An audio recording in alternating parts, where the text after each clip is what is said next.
Taktik perang Rusia di Ukraina, di mana Rusia bergerak mengepung dari 3/4 wilayah Ukraina, sangat menarik untuk dibahas kali ini. Kalau teorinya, Putin mengatakan 4 hari Kiev harus jatuh dan menggantikan pemerintahan Zelensky dengan pejabat pro-Rusia. Ternyata, gallant people of Ukraine belum bisa ditaklukkan dalam seminggu invasi terlewati. Kembali ke taktik perang Rusia yang memagari agar asing tidak bisa bantu Ukraina. Bahkan 1 bulan sebelum serangan Rusia, Bosman dengan rinci menjelaskan bahwa di awalnya Rusia memastikan Eropa Barat dan NATO tidak akan bisa menjalankan counter strike dari darat ke Ukraina. Mereka NATO harus lewat Belarus termudah menyerang Rusia di Ukraina, yang dunia tahu bahwa sudah dipastikan Belarus adalah milik Rusia. Maka Belarus dibuat konflik dengan Polandia. Pasukan bayangan Rusia masuk lama ke Belarus menyiapkan sarana konflik di sana, yang akhirnya ribuan orang diusir dalam tanda petik dari Belarus ke Polandia, sehingga terjadi krisis di perbatasan Belarus dan Polandia. Alert militer di sana.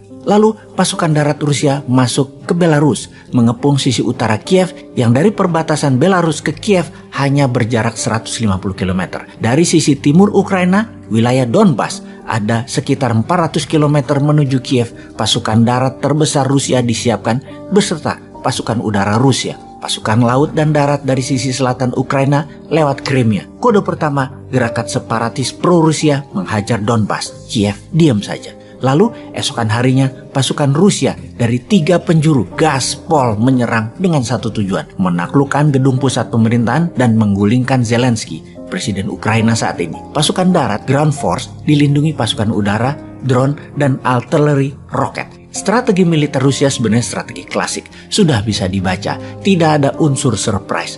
Melancarkan serangan kota satu arah, Kiev mengepung pusat pemerintahan. Sama persis ketika Rusia menyerang Wolfpack markas Hitler di tahun 45.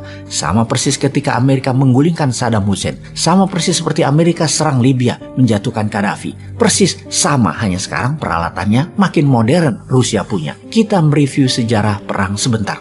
Perang darat atau battleground adalah ciri perang klasik sejak zaman awal Macedonia, kira-kira mungkin 1000 tahun sebelum Masehi, hingga Perang Dunia Kedua di tahun 1945. Sejak Perang Dunia Kedua hingga sekarang ada wilayah perang tambahan yang wajib dikuasai, yaitu battle space, wilayah udara atau perang udara. Maka jet fighter, cargo plane, helikopter attacker, drone, rudal balistik, radar, satelit, cyber attack, dan banyak lagi adalah pelindung udara dan serangan udara. Oh ya, sebagai catatan, Rusia sudah melancarkan cyber attack ke Amerika. Dalam 2 bulan ini lebih dari 1 juta serangan dia lakukan. Oke, kita bahas pembahasan berikutnya tentang cyber attack Rusia ke Amerika sebelum Rusia serang Ukraina.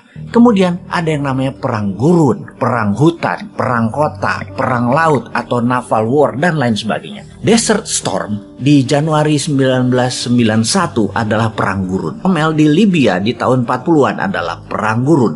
Perang Iran-Irak adalah perang gurun. Perang penggulingan Saddam juga perang gurun. Dan urban war. Urban war baru dikenal dan semakin dipelajari di dunia militer dalam 40 tahun terakhir, terutama setelah Cold War usai. Perang dingin ini sesungguhnya adalah spy war. Benar deh sahabat, entah bagaimana kita ini terbiasa kalau Amerika serang Libya, Amerika serang Irak, Amerika serang Vietnam Utara, maka dunia seakan diam dan harus setuju. Namun memandang lain ketika Rusia yang saat ini sebagai pelakunya.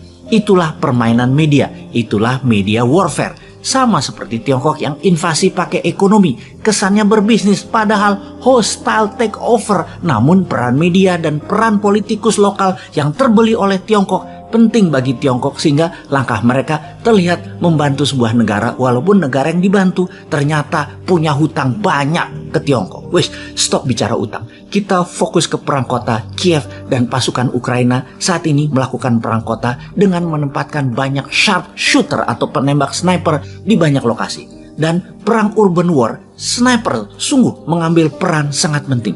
Karena itu Rusia sebagai counter insurgency menyerang dengan roket ke gedung-gedung atau lokasi-lokasi yang diduga tempat sharpshooter bersembunyi. Sniper inilah yang membuat Kiev sejauh ini bertahan. Perang gerilya urban war ini perang yang sulit dilakukan terutama oleh pihak penyerang karena tidak terlalu tahu medan. Pihak Rusia dan Ukraina main petak umpet di antara penduduk-penduduk yang jadi korban. Kekesalan Putin dalam beberapa hari ini memuncak. Karena itu dia mengancam akan pakai nuklir dan mungkin akan dicoba kecil kalau berkepanjangan jika dalam seminggu ini ditambah seminggu lagi Kiev masih belum takluk juga. Yang jelas saat ini neraka di Kiev, neraka di Ukraina. 44 juta penduduknya semua dalam state of emergency. Dunia tidak bisa menolong mereka. Kelaparan, penyakit, bau mayat, serta peluru plus roket berdesingan di sana-sini. Sungguh pedihnya perang saat ini terjadi di Ukraina, namun dunia tidak bisa apa-apa. Untung Omikron tidak jalan di masa perang sehingga tidak perlu vaksin, sertifikat, dan PCR di sana.